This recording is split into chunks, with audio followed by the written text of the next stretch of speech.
Hey guys, Tony here. Today I'm going to attempt a diff flip to spring over. There's no diff in it on our camper trailer because of a few reasons. Firstly, it rides a little bit front up on the back of the cruiser. That's not a big problem because, you know, that's just when you're towing it. Secondly, because the tent, when it folds off the back, the little area here at the back of the trailer is always bunched up a bit.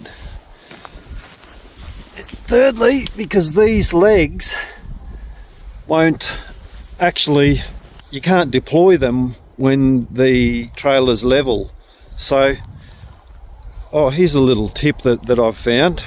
How do I get the trailer level? I've got the toolbox on the front here. I sit a can or a water bottle on this and just raise or lower the front of the trailer by the jockey wheel until the bottle doesn't roll around. You can do the same thing left to right. We just back it up onto tyre chocks on the lower side. So that's today's plan. You can see here the axle sits on top of the leaf pack, so I'm going to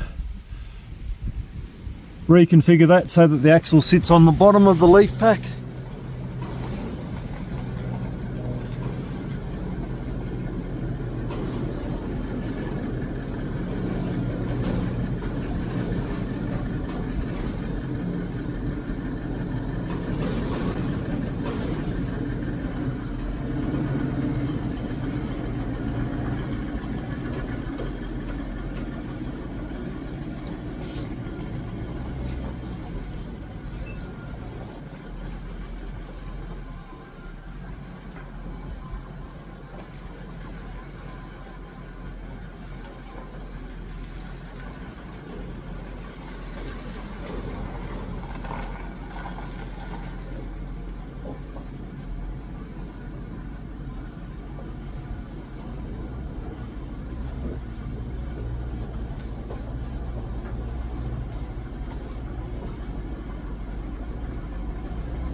Alright, now with the hoist up, the trailer on the hoist, we'll pop the wheels off to make it easier to handle and have a bit of a geezer about what's going to be disconnected to get this axle out from under there.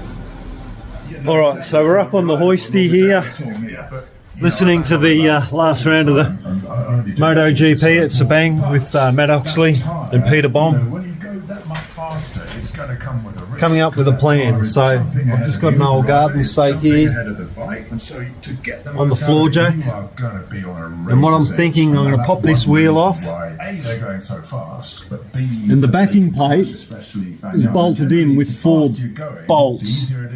They're in a rectangle shape by the look of it, which means I should, if I need to, rotate the axle 180 degrees. I should be able to do that. Now, if I do that with the backing plate still on, the handbrakes will be in the wrong spot and pulling the wrong way. So we'll have to disconnect the handbrake lines. That's no worries. The reason I would like, I think we may need to rotate this axle over, is because there's a locating bolt in the spring pack, and I don't know if that culminates in a spring, with, a nub or a stud pointing up with a locator in the spring. So let's get the wheel off. We'll have the weight supported to the axle, and I'll drop these U-bolt nuts off. We'll see if we can separate it and have a bit of a geezer. I'll bring you back. Alrighty, we've got the hanger nuts and plate off, and we can see, if I get the right angle, there's a little nut there, or top of a bolt rather, and nut here which holds the spring pack together, but also this pad here is welded onto the axle housing, or the axle. Now what we want to do, the spring will stay in the same mounting hole. Rip off your neck and shit down your neck. Good camera work. And slider plate. It'll sit at the same level. And this axle will go from here down to here. So it's going to pick us up about 6 inches, I would imagine. But I'm coming up with a plan. What I'm trying to do is not have to disconnect the handbrake or the electrical cabling. The cable from the main side across to the other electric brake is held in with these clips. They're just clips, they're welded at the bottom and open at the top. So what I'm going to do is pop these 4 bolts off, and this whole backing plate should come off, leaving just the axle and the rectangle plate on the end. Now, because it is a rectangle, if I flip it 180 degrees, the spacing will be the same, so that backing plate will bolt straight back in. That's the plan anyway. It measures up at this stage to be the same, so we'll see how we go. Alright, let's get this backing plate undone. Try not to trip over the floor jack.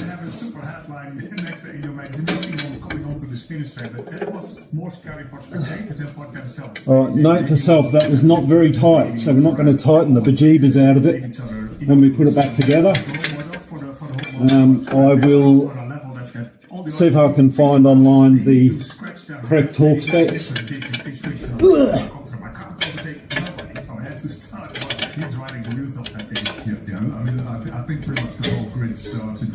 So the plan is to leave all the wiring and cables in situ. Hopefully I can find a way to suspend this backing plate from the trailer somehow. Maybe with a cable tie once I've got it out and off. I'm amazed that people had enough to change to a new. Yeah, Michelin has been a little bit nervous here by bringing in hard. It's really not very tight. I'm really surprised. It's over 50. I think 50.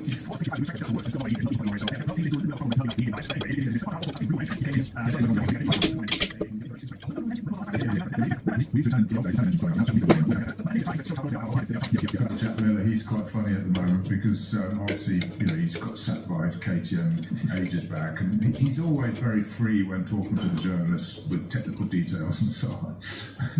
He's at the moment, he seems as keen as he possibly can to let as many KTM technical onto the track when you open the gas, so you're going to get wheel spin. So it's a real. I'm going to have to take the bearing off. Obviously, the stub axle is connected to the axle, so I'll get the outer brake hub off and get access to that inner assembly, and we'll pick up from there. Where's the other end of that? Very good. I hope I'm not breaching any copyright with my podcast playing in the background. If I am, then consider it a free endorsement for this podcast. It's fantastic. All right, I'll pop all this stuff on a fresh rag on the floor out of the shop so that I can reuse it without cleaning it. All right. Remember that feeling, Tony. All right. There we go. Obviously, just the brake pads getting past the lip in the outer lining. Oh yes, that will come off. Yeah, that's it. So there's not much else extra to see. I'll just repeat the same process on the other side. I'll hang these backing plates up out of the way, a coat hanger or something, and then we'll flip this. We'll rotate it 180 degrees. Take the bolt out of the backing plate.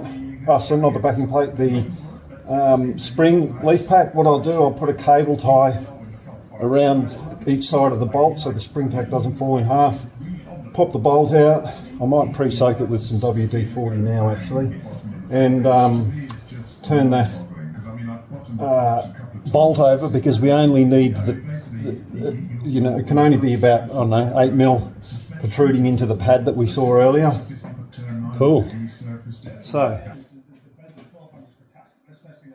we'll definitely need to flip the bolts over that hold the spring packs together, because the top is not a hexagonal nut, it's a round stub. Might have to get the Stilsons on that if they're not kind to us to undo. But I want to put some cable ties around here to hold the leaf packs together. Now it won't hold a sprung leaf pack together, it'll snap the cable tie, but the leaf pack is already held together at either end, every leaf that is, except for the bottom two rather, so we're only trying to hold 2 leaves on, so that'll be alright. Alright. I won't keep doing that, smacking my head on that hoist. Now I won't rattle this off because I could snap the bolt. I'll just use a ratchet, and that's going to give me a bit of a feel for if I need to, maybe apply some heat or wire wheel the threads. If I get the rattle gun on it, we'll just snap that bolt before we know what's happened, if anything is wrong. Let's see if my multis will be good enough to hold this first. It'll be a pain in the bum to get my Stilsons up there.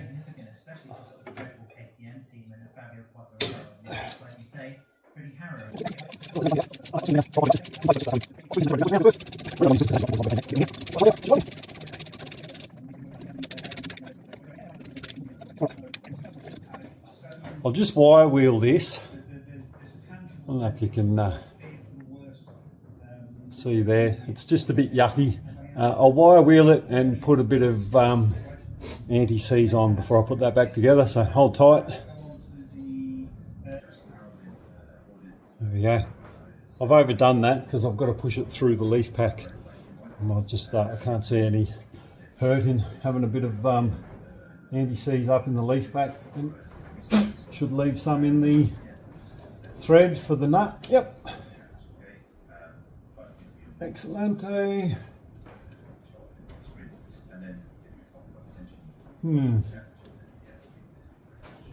It's a bit yucky, that thread. Always like to start nuts by hand if I can, because you're less inclined to cross thread them that way. This one's gone at least one turn, so as opposed to being cross threaded, I think it's just a dirty thread, so I might have a vice-like grip, but not that vice-like. All right. Yeah, that's nice.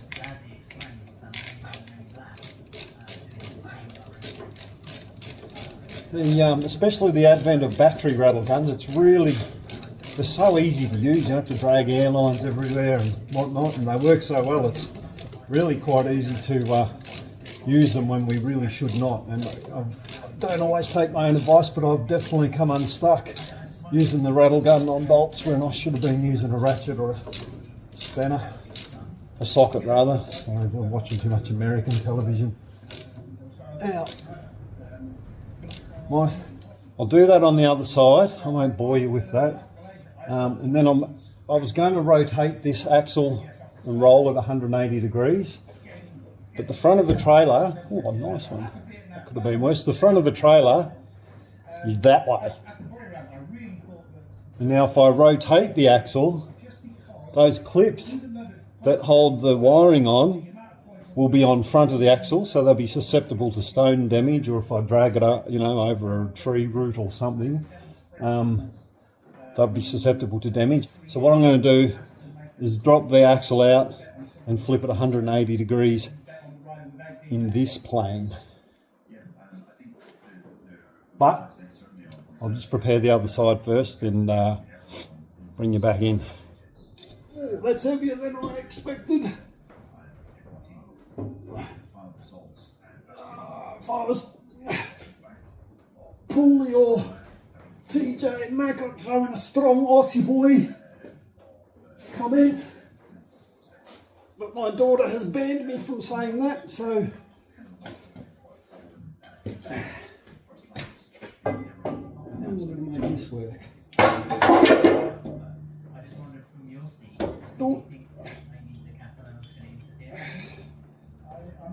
How good are cable ties?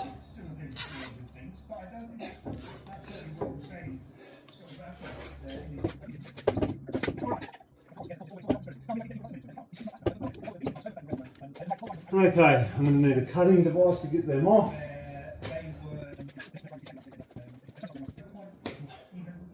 Ooh.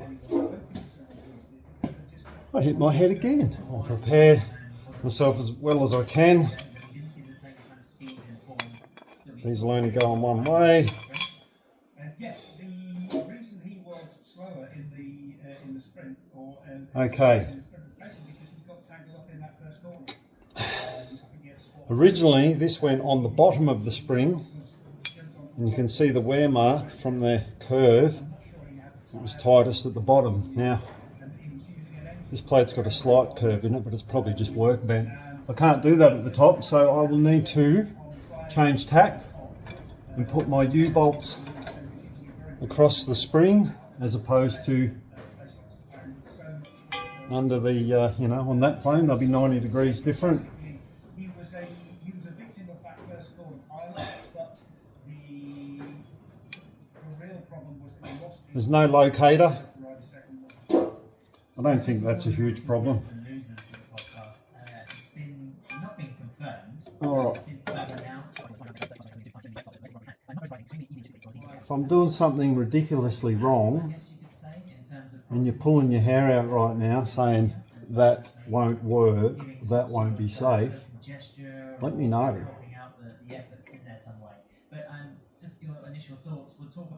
Hang shit on me.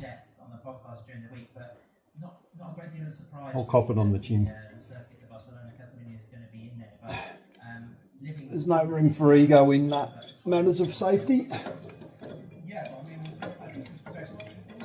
Alright, so what I need to do, because I've still got my cable tie here, I just need to locate these mounts loosely, cut the cable tie out of the way, and then I can start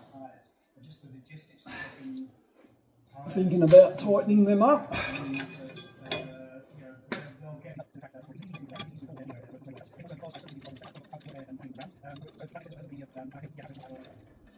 Come on, yes, it's just enough exposed thread to get that started.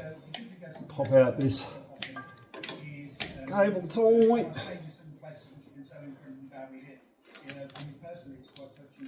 Yeah. Pinch down. Okay. I'll nip this one up and get it in place.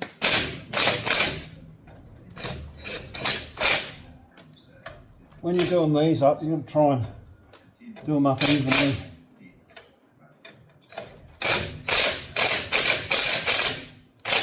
And all the planes sync. That was starting a thread. I was pretty confident to keep zapping it because I did start it by hand and it went, you know, a lot more than it would have went if the thread was crossed. So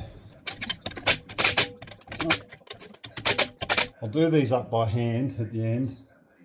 I just want to get it roughly in place. All right, I'll do the other side. High five.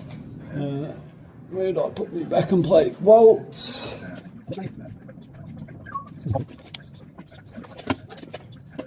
Geez, I'm going to fast forward this bit. Found it!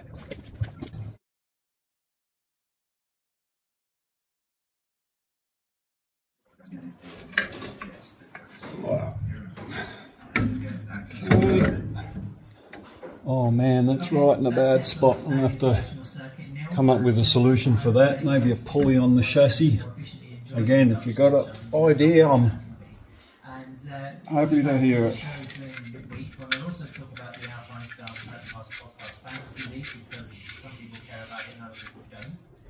I suppose I should, before I worry too much about the handbrake, I should set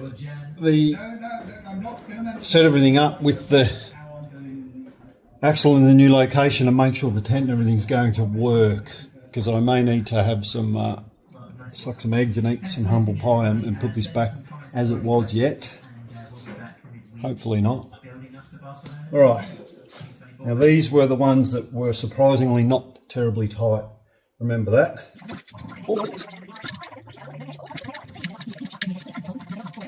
I think the handbrake situation is going to be quite a pain in the neck to sort out, to be honest.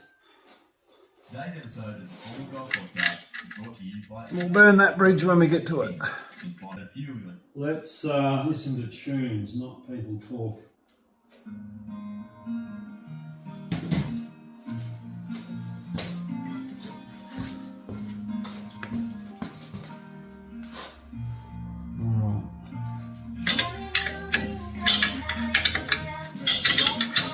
This will probably stooge me for copyright as well.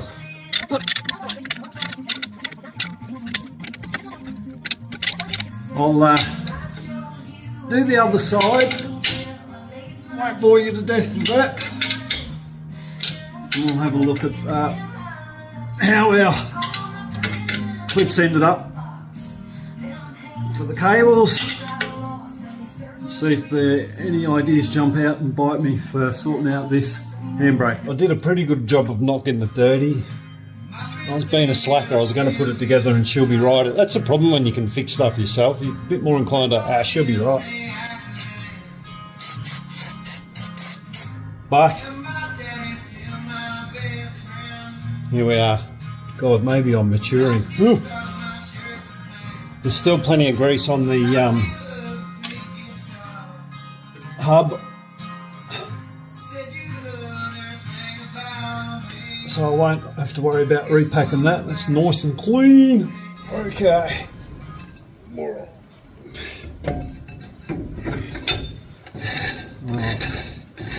So we've got free spinach there. Hit my head again. I don't know how many times I'm going to do that.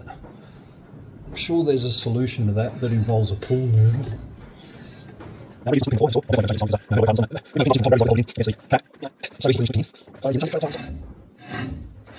don't like the way these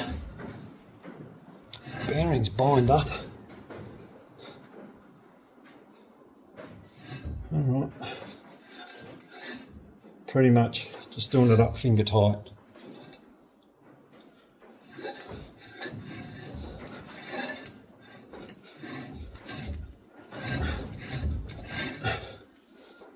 If I back it off, we've got movement there.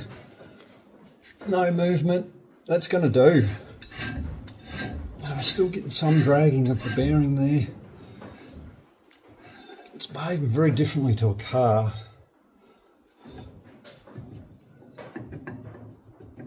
think I'll just nip it up till there's no movement like that.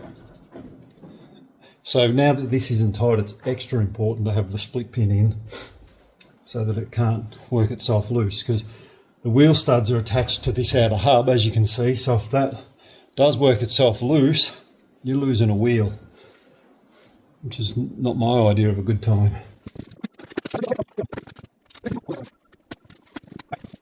Bloody grease everywhere.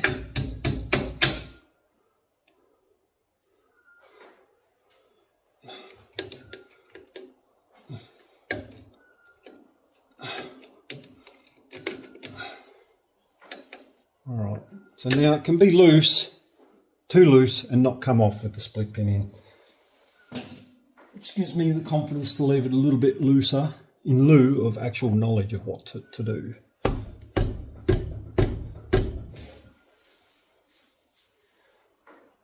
Just working on my carpal tunnel syndrome there. Alright. What next? Brake lines. Alright, I've rerun the wires. These tabs, silly me, I don't know how I thought this pad would stay on the top and these tabs would point the other way, but anyway, they're pointing down. They're pretty sturdy. I've just run the cable as securely as I can and cut and reconnected the cable there. The handbrake is just rubbing, so we'll see what it looks like when it's on the ground. I may have to weld another half a chain link, which is what they've used for a runner. Whoa, back here, there it is. May just have to move that somewhere else. We'll play that one by ear. I've got brakes here that just touch on the good hub, and I've loosened off these. This is the wheel that was locked up, so it spun quite freely with the brake fully unadjusted. I don't know how or why, whether the thing's slightly out of round, but it grabs on one portion of the turn. So I've got it so it just grabs, and if the bearing's loose now, so if there's still heat, we know that it's from the brakes dragging. All right, next step is wheels on and a road test. Oh, I'm going to break all the rules and put my wheel nuts on with the Ugga machine.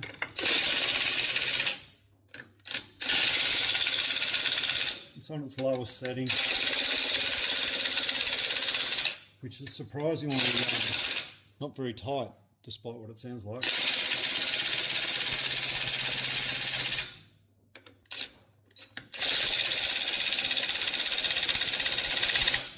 What you want to do, I'm probably telling half of you how to suck eggs, or 3/4 or 99% or all. When you tighten any wheel, you want to use a pattern where you go opposite. So this is a 5 stud. So we'll start here, go the opposite one, opposite, opposite, opposite. Now, this is what I'm doing is no good. I do not recommend it. But again, it's on the lowest setting of this, so I know that's pretty loose.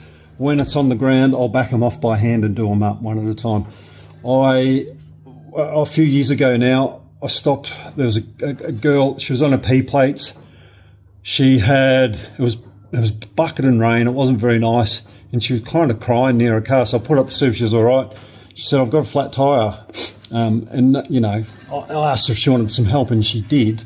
It was only a little car. It might have only had 4 stud wheels on it. It was like a laser or something like that. They were so tight, I couldn't get them undone by hand. Like, I'm only a skinny fella, but I'm reasonably strong, and wheels don't need to be that tight. The point, don't trust tyre shops or any mechanical shop with your wheels. To her credit, this girl had a crack at getting the wheel off, and you know she couldn't. They were just too tight. And the poor love, it was a bloody 21st birthday. It was in Wallen. She'd got tyres put on at Epping. It was a gift from her parents. She was driving up to Echuca to spend her 21st birthday with them. I think she might have just had her P's. and she got a flat tyre on one of her new tyres and couldn't change it, and we couldn't, you know, we couldn't get the wheel off without going to extreme measures. So yes, I'll ugga-dugga this. Yes, it's taken shortcuts. Yes, I'll cop any grief you want to give me about that. It's deserved. But also I will, for those reasons mentioned above, just do it by hand to make sure, you know, if I do get a flat tyre, I can undo it with a wheel brace that comes with the car. Jibba, jibba, jibba, jibba, jibba, jibba, jibba, jibba.